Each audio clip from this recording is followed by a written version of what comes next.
তখন রাসূলুল্লাহ সাল্লাল্লাহু আলাইহি সাল্লাম নবুয়ত পান কত বছর বয়সে? 40 বছর বয়সে।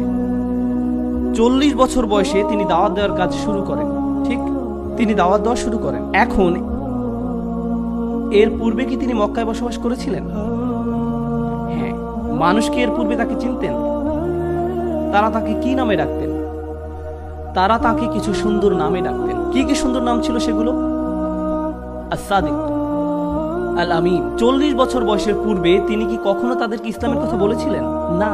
তিনি তাদের সাথে ব্যবসা করেছিলেন, তিনি তাদের মাঝে বসবাস করেছিলেন, তাদের প্রতিবেশী ছিলেন, তাদের বন্ধু ছিলেন, তিনি তাদের সাথে খাবার খেয়েছিলেন, তিনি তাদের সাথে প্রতিদিন কথা বলতেন, তাদের সাহায্য করতেন, দান খয়রাত করতেন, তিনি তাদের সাথে এমন আচরণ করতেন। 40 বছর ধরে তারা শুধু আস-সাদিক এবং আল আমিনকে চিনত। তারা জানতো যে আমাদের গোটা সমাজে একজন মানুষই সবচেয়ে বেশি দায়িত্ববান। কে ছিলেন তিনি?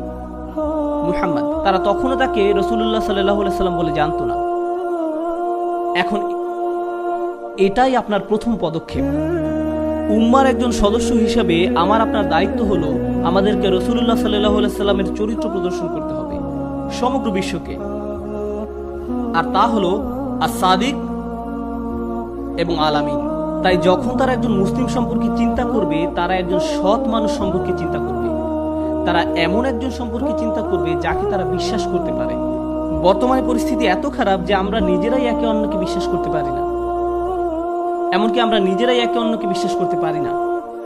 আমরা মিথ্যা বলি, আমরা প্রতারণা করি, আমরা ব্যবসার ক্ষেত্রে মিথ্যা বলি এবং ঠকাই, আমরা আমাদের পরিবারে মিথ্যা বলি, আমরা আমাদের উত্তরাধিকার আইন প্রয়োগের ক্ষেত্রে মিথ্যা বলি, আমরা আমাদের কাজের ক্ষেত্রে মিথ্যা বলি, আমরা আমাদের ট্যাক্স ফর্ম পূরণ করার সময় মিথ্যা বলি এবং ফাঁকি দেই। সুযোগ পেলেই আমরা মিথ্যা বলি এবং প্রতারণা করি। উদাহরণস্বরূপ, যে লোক কাপড়ের দোকানে কাজ করে, যেখানে মহিলারা কাপড় কিনতে আসে, কিভাবে আমরা সমগ্র বিশ্বের জন্য সত্যবাদী এবং বিশ্বাসী হব? সে বলে আমাকে 100 টাকা বিক্রি করতে হবে, কারণ এটা আমি 99 টাকায় কিনেছি, আমি শুধু 1 টাকা লাভ করব। সে কিনেছে এটা 10 টাকা দিয়ে, কিন্তু তাকে একটা গল্প সাজাতে হবে যেন সে এটা 99 টাকায় বিক্রি করতে পারে। শুধু আপনার জন্য 99 টাকা। এভাবে সে পুরো গল্প সাজায়। আমরা মিথ্যা বলা ছাড়া এমনকি কিছু বিক্রিও করতে পারি না। কিভাবে আমরা সমগ্র বিশ্বের জন্য সত্যবাদী এবং বিশ্বাসী হব? আমরা এমনকি নিজেরা একে অন্যকে সত্যবাদী এবং বিশ্বাসী মনে করি না। আমরা নিজেরা একে অন্যকে আস-সাদিক আল আমিন মনে করি না। আপনি যদি মুসলিম বিশ্বের কোথাও যান, এখানে না অন্য কোথাও, আর আপনি একটি ট্যাক্সি ভাড়া নেন, তারা যদি বুঝতে পারে আমি আমেরিকা থেকে এসেছি, তাহলে 3 গুণ ভাড়া। কেন 3 গুণ ভাড়া? এটা কি আমানত হলো? এটা কি আমানত হলো? আপনি যদি কোনো মুসলিম মেকানিকের কাছে যান, মাশাআল্লাহ, মুসলিম মেকানিক, আমার গাড়ির তেল দরকার, সে আপনার গাড়ি খুলবে, ট্রান্সমিশনটা বের করবে আর বলবে আপনার নতুন ট্রান্সমিশনও লাগবে। আমি গাড়ির এসব ব্যাপার বুঝি না, সে বুঝে। এইভাবে আমরা প্রতিনিয়ত মানুষকে ঠকাই, মিথ্যা বলি, আমরা মানুষের কাছে অসৎ। তারপর আমরা মুহাম্মদ সাল্লাল্লাহু আলাইহি সাল্লামের দ্বীন নিয়ে কথা বলি, ইসলামের দাওয়াত নিয়ে কথা বলি, রাসূল সাল্লাল্লাহু আলাইহি সাল্লামের শরীয়ত নিয়ে কথা বলি। থামুন, 1 সেকেন্ডের জন্য থামুন। আগে 40 বছরের জীবন, প্রথম পদক্ষেপ আগে। আমাদেরকে কেউ এখন সৎ মনে করে না। এই মুহূর্তে কেউ আমাদের বিশ্বাসযোগ্য মনে করে না। এটাই আমাদের প্রায়োরিটি।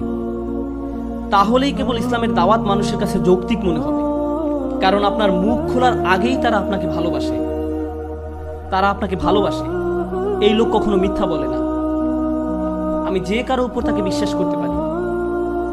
একজন মুসলিমের এমনই তো হওয়া উচিত।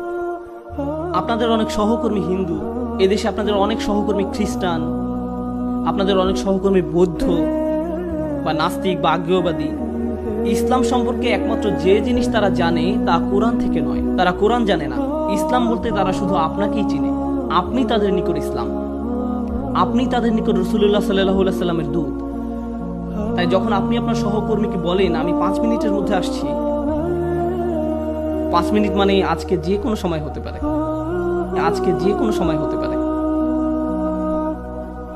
এর চেয়ে সেরাটা হলো আপনি এখনো বাসা থেকে বেরই হননি, তারা ফোন করে আর জিজ্ঞেস করে কোথায় আপনি? ও, আমি রাস্তায়। আপনি রাস্তায় না, আপনি এখনো দাঁতও ব্রাশ করেননি। এর চেয়ে সেরাটা হলো আপনি এখনো বাসা থেকে বেরই হননি, আপনি 3 ঘন্টা দূরত্বে অবস্থান করছেন। কেউ ফোন করে বলে ভাই আপনি কি আসছেন? আপনি জবাব দিন এই 10 মিনিটের মধ্যে আসছি। 3 ঘন্টার জায়গায় 10 মিনিট। আরে ভাই, আপনি তো হেলিকপ্টারে চড়ে আসছেন না, আপনি গাড়িতে। সততা অবলম্বন করুন। ছোট ছোট বিষয়ে যদি আমরা সৎ হতে না পারি, তাহলে নিশ্চিতভাবে বলা যায় যে বড় বিষয়ে আমরা সৎ হতে পারবো না।